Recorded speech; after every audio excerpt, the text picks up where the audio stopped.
সংসারে আমাদের জীবনে যখন কোনো সুখ বা দুঃখ আসে তার জন্য আমরা কাউকে না কাউকে অবশ্যই দায়ী করে থাকি, তাই না? এই ব্যক্তি আমাদের সাথে এরকম কাজ করেছেন, তাই আমার সাথে এমন হলো। ওই ব্যক্তি যদি এমনটা না করতেন তাহলে আজ আমি ওই স্থানে পৌঁছতে পারতাম। সবই আপনার দৃষ্টিভঙ্গির ওপর নির্ভরশীল, আর যদি আপনার দৃষ্টিভঙ্গি এমন হয় তাহলে তা অনুচিত। সত্যি কথা বলতে এই সংসারে ভিন্ন ভিন্ন ধরনের মানুষ আছে। এটা আপনার উপর নির্ভর করছে কিভাবে তাদের স্বাগত জানাবেন। একবার ভাবুন, আমি আমার দুটো হাত সামনে নিয়ে এলাম, দুটো মুঠো খুলে দিলাম। দুই প্রকারের মানুষ আসবেন, কিছু না কিছু দিয়ে যাবেন।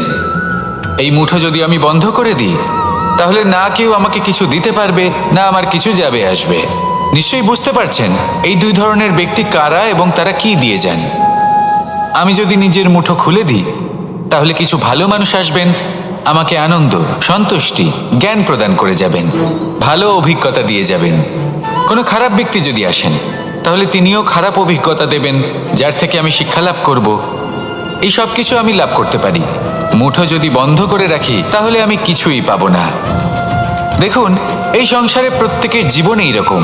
প্রত্যেকের জীবনে সবকিছুই আছে, ভালো খারাপ দুই মানুষই আছে। ভালো অভিজ্ঞতা আছে, খারাপ অভিজ্ঞতা আছে। নির্ভর করছে আপনার উপর যে আপনি কি করবেন, এনাদের স্বাগত কিভাবে জানাবেন, কার থেকে কি বুঝবেন, কি শিখতে পারবেন, আর কোন দৃষ্টিভঙ্গি নিয়ে অগ্রসর হবেন। এটাই নির্ধারণ করবে যে আপনার জীবন কেমন হবে। আসুন আমার সাথে ভালোবেসে বলুন, রাধা রাধা।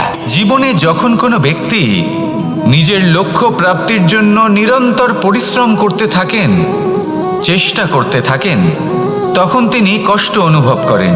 কখনো শারীরিক কষ্ট, কখনো মানসিক কষ্ট। এবার উনি এটা ভাবতে থাকেন যে আমি কি উচিত করছি নাকি অনুচিত করছি।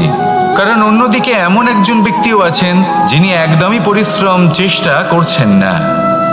তিনি মদিরা পান করেন, বিলাসিতায় জীবন কাটান, অলস প্রকৃতির হয়ে ওঠেন, নিদ্রাতে বিলীন হয়ে থাকেন আর ভাবেন যে তিনি সুখ লাভ করছেন। কিন্তু এরকম কেন হয়? কারণ যখন আমরা সৎ পথে থাকি, উচিত পথে চলি, লক্ষ্য প্রাপ্ত করার জন্য চেষ্টা করতে থাকি, তখন আমাদের ভেতরে থাকা নেতিবাচক শক্তি এবং পাপ এই দেহকে ত্যাগ করে দেয়। আর এই অনুভূতিটাই আমাদের দুঃখের অনুভূতি দেয়, কষ্ট দেয়। এবার সেখানে যদি আমরা কুপথে চলি, অনুচিত পথে চলতে থাকি, তাহলে আমাদের ভেতরে থাকা পুণ্য এবং ধনাত্মক শক্তি আমাদের দেহ ত্যাগ করে দেয়। আর এই অনুভূতির কারণেই আমরা সুখ অনুভব করি। কিন্তু কখনো ভাববেন যে এই সুখ বেশি সময় পর্যন্ত থাকে না।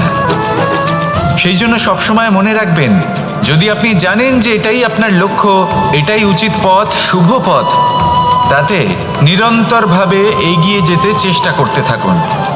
এই কষ্ট আপনাকে সুখের পরাকাষ্ঠায় কখন পৌঁছে দেবে তা আপনি জানতেই পারবেন না। আসুন আমার সাথে ভালোবেসে বলুন, রাধা রাধা।